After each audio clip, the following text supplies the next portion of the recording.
Sir இப்ப நெறைய பேத்துக்கு இந்த இன்வெஸ்ட்மெண்ட்ல ஒரு குழப்பம் வருது சார். பஞ்சாயத்து அப்ரூவ்டு லேண்ட் வாங்கலாம். இல்லாட்டி டிடிசிபி அப்ரூவ்டு லேண்ட் வாங்கலாம். ஏன்னா பஞ்சாயத்து அப்ரூவ்டு லேண்ட்னா காசு குறைவா இருக்கும் அப்படிங்கிற ஒரு இன்வெஸ்ட்மெண்ட் பயம் இருக்குது. அது என்ன சார்? அதாவது பஞ்சாயத்து அப்ரூவ்டு லேண்டுன்றது வந்து பஞ்சாயத்து போர்டுல இருந்து ஒரு நோ அப்ஜெக்ஷன் சர்டிபிகேட், சும்மா ஒரு லெட்டர் வாங்குறது. இந்த இடத்துல நீங்க வீடு கட்டிக்கலாம். வீடு கட்டுறதுக்கு அனுமதி கிடையாது. வீடு கட்டுறதுல அவங்களுக்கு ஆட்சேபம் இல்ல, இதை பயன்படுத்திக்கிறதுக்கு ஆட்சேபம் இல்ல அப்படின்னு சொல்றது தான் அந்த பஞ்சாயத்து அப்ரூவல்னு சொல்லுவாங்க. அப்படி ஒரு டேர்மே ஆக்சுவலி கிடையாது. டிடிசிபி அப்ரூவல் தான் கரெக்டான அப்ரூவல். பஞ்சாயத்து அப்ரூவல்ல வந்து பெரும்பாலான பேங்க், நேஷனலைஸ் பேங்க்லாம் லோன் தர மாட்டாங்க. டிடிசிபி அப்ரூவ்டு, சிஎம்டி அப்ரூவ்டு தான் லோன் கொடுப்பாங்க. அது வந்து அதிகாரப்பூர்வமாக இந்த இடத்துல இப்படி வீடு கட்டலாம், இந்த இடத்துல வீடு கட்டலாம் அப்படின்றத சொல்லி, ரெண்டாவது அதுக்குண்டான ஃபெசிலிட்டியும் அவங்க கொடுப்பாங்க. பஞ்சாயத்து அப்ரூவ்ன்றது வந்து இப்போ பஞ்சாயத்தில் இப்போ இருப்பாங்க, புதுசாக இந்த ஒரு அமைக்கப்படும். அது எப்போ வேணால் அவங்களால ரிவோக் பண்ணிக்க முடியும். சிஎம்டிஏலையும் டிடிசிபிலையும் அப்படி பட்டுலாம் ரிவோக் பண்ணிக்க முடியாது. அதுதான் முக்கியமான சமாச்சாரம் இதில். இப்போ அப்ரூவல் பஞ்சாயத்து அப்ரூவலோ டிடிசிபி அப்ரூவலோ இருந்துட்டா அந்த பிளாட் லீகல்னு ஆயிடுமா சார்? அப்படிலாம் கிடையாது. பிளாட் லீகல்ன்றது வந்து நீங்கள் லீகல் ஒப்பீனியன் தனியாக தான் எடுக்கணும். யார் ஓனர் அப்படின்றத பார்த்து அந்த லீகல்லாம் செக் பண்ணணும். இது வந்து ஜஸ்ட் இந்த இடத்துல வீடு கட்டலாமா, கட்டுறதுக்கு உண்டான அனுமதி இருக்கா இல்லையான்றதுக்கு உண்டான ஒரு ஆவணம் தான் அந்த அப்ரூவல்ன்றது. அதுவும் பர்டிகுலர்லி பஞ்சாயத்து அப்ரூவல்லாம் வந்து 100% அப்ரூவல்லாம் கிடையாது. அது வந்து ஒரு நோ அப்ஜெக்ஷன், அதுக்கு வந்து இந்த தடையும் இல்லை அப்படின்றதானே தவிர எப்போ வேணா தடை வரலாம். அதுதான் முக்கியமானது. அதனால பஞ்சாயத்து அப்ரூவல்ன்றது கிட்டத்தட்ட அன்அப்ரூவ்டு அப்படின்றது தான் அர்த்தம். அப்போ வந்து பஞ்சாயத்து அப்ரூவல்ல இருக்கிற இடங்களை விட டிடிசிபி அப்ரூவலாக இருக்கிற இடங்கள் சேஃப்னு நினச்சிக்கலாமா சார்? சேஃப்ன்றது வந்து எப்படின்னா, அதை வச்சு சேஃப் இல்லைன்றது கிடையாது. அது வேற, இது வேற. சேஃப்ன்றது வந்து நாளைக்கு வீடு கட்டுறதுக்கு அரசாங்கத்தால் அனுமதிக்கப்பட்ட மனை தான் அந்த DTCP and CMD approval. Sir நிறைய இடத்துல வந்து இந்த புரோக்கர்ஸ்லாம் என்ன சொல்கிறாங்க அப்படின்னா, பஞ்சாயத்து அப்ரூவலும் பட்டாவும் இருந்தால் போதுங்க, உங்கள் நிலம் சேஃபு அப்படின்னு சொல்கிறாங்க. அது உண்மையா சார்? கண்டிப்பாக நிலம் வந்து அதெல்லாம் சேஃப் தான், அதில் ஒன்றும் டவுட் இல்லை. பஞ்சாயத்து அப்ரூவலும் பட்டா இடமா இருந்ததுன்னா அது சேஃப், அது டவுட்டே கிடையாது. பட்டா இருந்து எல்லாமே ஓகே தான். ஆனால் வீடு கட்டுறதுக்குன்னு இருக்குது. ஒரு உதாரணத்துக்கு வந்து இந்த இடத்துல வீடே கட்ட முடியாத இடம்னு வச்சுக்கோங்களேன். இப்போ ரயில்வே கிராசிங் இருக்குது, அது பக்கத்தில் ரயில்வே அந்த ட்ராக் இருக்குது. ட்ராக்லேருந்து இத்தனை மீட்டருக்குள்ளே வீடு கட்டக்கூடாது அப்படின்னு இருக்குது. பட்டா இடமா இருக்கும். பட்டா இடம் இருந்து வீடு கட்ட முடியாத சூழ்நிலை வரும். ஒரு சில இடங்களில் ஹெச்டி லைன் மேலே போகும். ஓகே, ஒரு சில இடங்களில் வந்து இந்த இடத்துல ஒரு மாடி தான் கட்ட முடியும் அப்படின்னு இருக்கும். ஒரு சில இடத்துல இந்த இடத்துல வீடே கட்ட முடியாது அப்படின்னு இருக்கும். ஸோ அந்த இடத்துலலாம் வந்து நீங்கள் அப்ரூவ்டா இல்லாமல் இருந்தால் நீங்கள் அந்த லோக்கல் பாடியில் போய் எனக்கு பில்டிங் பிளான் அப்ரூவல்னு கேட்டிங்கன்னா, இதுக்கு அப்ரூவல் இல்லை, இதில் வீடு கட்ட முடியாது, வேணா பயிர் செஞ்சுக்கலாம், இல்லை வேற ஏதாவது மரங்கரம் வச்சுக்கலாம் அப்படின்னு சொல்லிடுவாங்க. ஸோ இந்த இடத்துல நமக்கு பெரிய ஆபத்தாக வர்றதுக்கான வாய்ப்பு இருக்குது. அதனால அதை வந்து வாங்க முடியுமா, டிடிசிபி அப்ரூவல் வாங்க முடியுமா, சிஎம்டி அப்ரூவல் வாங்க முடியுமான்னு பார்த்து தான் அதை வந்து செய்யணும். சரிங்க சார். ஏதோ ஒரு 5 இல்லை 4 உதாரணங்கள் சொல்லுங்க. பஞ்சாயத்து அப்ரூவல்ல வாங்கிட்டா இந்த மாதிரி சான்சஸ்ல பிரச்சனை வரும் அப்படின்னு என்னென்ன உதாரணங்கள் சார்? பஞ்சாயத்து அப்ரூவல நீங்க இடம் வாங்கிட்டீங்கன்னா,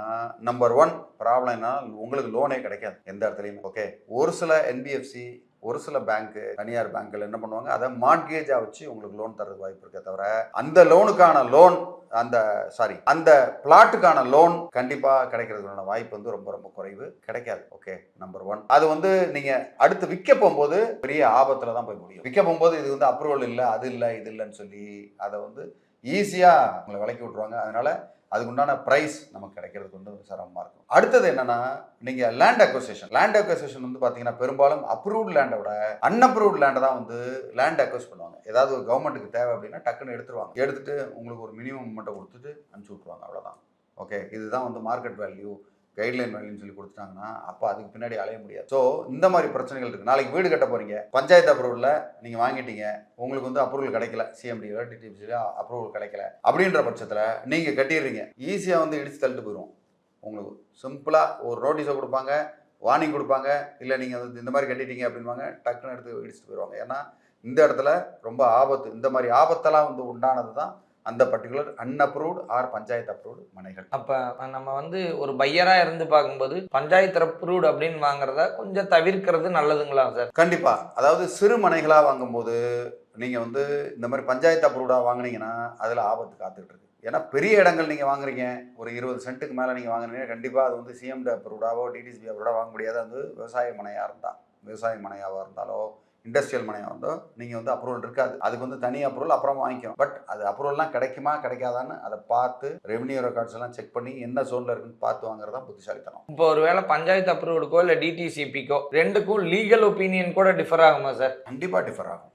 ஒன்றையும் வந்து தனித்தனியாக தரவாக செக் பண்ணணும். ஓகே, இது வந்து நீங்கள் வெறுமனே பேப்பரை மட்டும் பார்த்து கொடுக்குறது வந்து லீகல் ஒப்பீனியன் அப்படின்னு சொல்ல முடியாது. அது வந்து ரெவன்யூ ரெக்கார்டில் செக் பண்ணணும். ரெவன்யூ ரெக்கார்டில் பட்டா யார் பேரில் இருக்குது, எந்த ஜோனில் இருக்குது அப்படின்றதெல்லாம் செக் பண்ணி, சமயங்களில் பார்த்தீங்கன்னா இது இங்கே இடம்னு சொல்லுவாங்க, பத்திரம்லாம் வச்சுருப்பாங்க, கண்டிஷன் பட்டாவாக இருக்கும். கண்டிஷன் பட்டனா டெம்பரவரியாக அங்கே இருந்துக்கலான்னு, அது வந்து வேறு ஏதாவது நீர்நிலை அது இதுன்னு வந்ததுன்னா தெரியாமல் ஏதாவது கொடுத்துருந்தாங்க, தெரியாமல் பட்டா போட்டிருந்தாங்க அப்படி இருந்தால் கூட நாளைக்கு வந்து வெளியே போகணும்னு சொல்லிடுவாங்க ஈஸியாக. ஒரே மாதம் 2 மாதத்தில் வெளியே அனுப்பிச்சிடுவாங்க. நீங்கள் எவ்வளோ பெரிய வீடு கட்டினாலும் சரி. போரூர் ஏரி பக்கம்லாம் பார்த்தீங்கன்னா நிறைய பேர் அப்ரூவல்லாம் வாங்கி கட்டியிருந்தாங்கன்னு சொன்னாங்க. பார்த்தா ஒரே வருஷம் தான் போரூர் ஏரியா டபுள் சைஸ் ஆகி போச்சு. ஏன்னா சுற்றி இருக்கிற இடங்கள்லாம் உடச்சி எல்லாமே ஏரியாக்கிட்டாங்க. அதே மாதிரி இதெல்லாம் வந்து ரொம்ப ரொம்ப கேர்ஃபுல்லாக பார்க்க வேண்டியது. நிலம் வாங்குறது நம்ம இஷ்டத்துக்கு ஏதோ ஒன்று நம்ம வாங்கிட்டோம், பரவாயில்ல, இங்கேருந்து 10 அடியில் தண்ணி இருக்குது, ஒரு சில பேர் அதை பார்ப்பாங்க, 10 அடியில் தண்ணி இருக்குது, அப்புறம்லாம் இல்லைன்னா பரவாயில்லைங்க, தண்ணி இருக்குல்ல எனக்கு அது போதும்பாங்க, இருந்து என்ன பண்ணுறது. அதனால் அதெல்லாம் ரொம்ப ஆபத்தானது. கண்டிப்பாக இந்த அப்ரூவல்ன்றது முக்கியமான பார்ட்டு நம்ம லேண்ட் வாங்குறதுல. சார் ஒரு சிலர் என்ன நினைக்கிறாங்கன்னா, வாங்கும்போது இப்போ ரொம்ப சீப்பாக கிடைக்குது எனக்கு அப்படின்னு சொல்லி வாங்கிட்டு ஒரு பெரிய பிரச்சனையில் அடுத்த தலைமுறை வரையும் பிரச்சனையை சந்திக்கிறவங்களா இருக்கிறாங்க. அவங்களுக்கு உங்களோட அட்வைஸ் என்ன சார்? கண்டிப்பாக, அதாவது சீப்பாக வாங்கி ரிஸ்க்கான ஒரு இடத்த வாங்கினா தான் நிறைய லாபம் கிடைக்கும்ன்றது உண்மைதான். அதில் வந்து டவுட்டே கிடையாது. அதுக்காக ஒன்றும் பேப்பரே இல்லாத ஒரு இடத்த நான் வந்து ரிஸ்க் எடுத்து வாங்க போகிறேன்னா உங்கள் பணத்துக்கே அந்த இடத்துல பெரிய ரிஸ்க் தான். ஏன்னா பணம் மட்டும் இல்லை, நம்மளுடைய மரியாதையும் பல இடங்களில் குறையும். நீங்கள் ஒன்றும் இல்லை, நீங்கள் ஒரு இடத்துல ஏமாந்துட்டேன்னு ஒரு 4 இடத்துல சொல்லி பாருங்கள், உங்களுக்கு எவ்வளோ பெரிய அவமானமாக இருக்கும். அதனால் இந்த லேண்ட் வாங்க போகும்போது மட்டும் ரொம்ப ஜாக்கிரதையாக, இந்த இடம் வந்து இவங்களுக்கு உரியது தானா, இந்த இடம் விற்பனைக்கு உரியது தானா, இந்த இடத்துல வந்து இவ்வளோ இதுக்கு அப்ரூவல் இருக்கா, இந்த இடத்துல இந்த மாதிரி ஒரு விஷயத்த கமர்ஷியல் ஆக்டிவிட்டியோ ரெசிடென்ஷியல் ஆக்டிவிட்டியோ வீடு கட்ட முடியுமா அப்படின்றத பார்த்து வாங்குறது தான் புத்திசாலித்தனம். அதுக்கு பேப்பர் கரெக்டாக இருக்கணும், யார்கிட்ட வாங்குறீங்கன்றது கரெக்டாக இது பண்ணணும். அது மாதிரி பத்திரப்பதிவும் வந்து கரெக்டான முறையில் நீங்கள் பத்திரப்பதிவு லீகலி பண்ணணும். அதை விட்டுட்டு ஒரு சில பேர் ரெஜிஸ்டர் கூட பண்ணாத ஆளுங்களாக இருக்காங்க. ஒரு 25 வருஷத்துக்கு முன்னாடி நாங்கள் வாங்கினோம், ஆனால் ரெஜிஸ்டர்லாம் பண்ண மாட்டோம். என்ன சொல்லியிருப்பாங்கன்னா, ரெஜிஸ்டருக்கு 100 ரூபா எக்ஸ்ட்ரா செலவாகும், அதெல்லாம் வேணாம்ப்பா, இவர் எங்கள் அண்ணன் தானே தெரியும் அப்படின்வாங்க. அவங்க அண்ணன் எங்கே போனானே தெரியாது, முடிஞ்சு போயிரும் கதை. ஸோ இவங்களால அந்த லேண்டை மீட்டு எடுக்கவே முடியாது. இந்த மாதிரி பல கதைகள் உண்டு. அதனால் இதெல்லாம் தரோவா அப்ரூவல் இருக்கான்னு பார்க்குறது, மற்ற எல்லா லீகலையும் பார்த்து வாங்குறது தான் புத்திசாலித்தனம் அந்த இடத்துல. மேலும் இது சம்மந்தமான வேறு ஏதாவது டவுட்ஸ் ஏதாவது இருந்ததுன்னா தாராளமாக கமெண்ட் பண்ணுங்கள், இல்லை எனக்கு பர்சனல் மெசேஜ் பண்ணுங்கள். உங்களுக்கு உதவுறது தயாராக இருக்கேன். நன்றி, வணக்கம்.